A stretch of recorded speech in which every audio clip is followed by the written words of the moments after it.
হাঁহ পোৱালি দানা দি আছোঁ, খাইছে। 10 দিন হৈছে আৰু এতিয়া ভাতো খাব পৰা হৈছে আৰু এতিয়া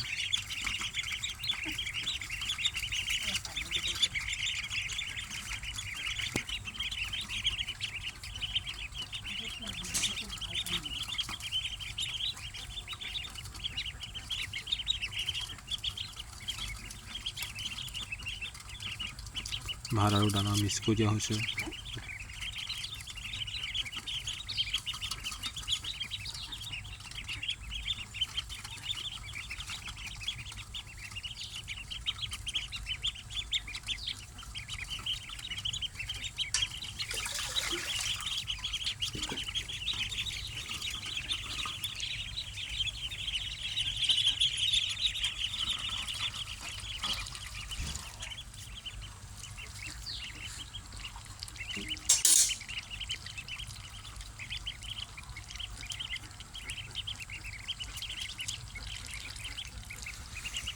সিহঁতে পানী খাই আছে ধুনীয়াকৈ।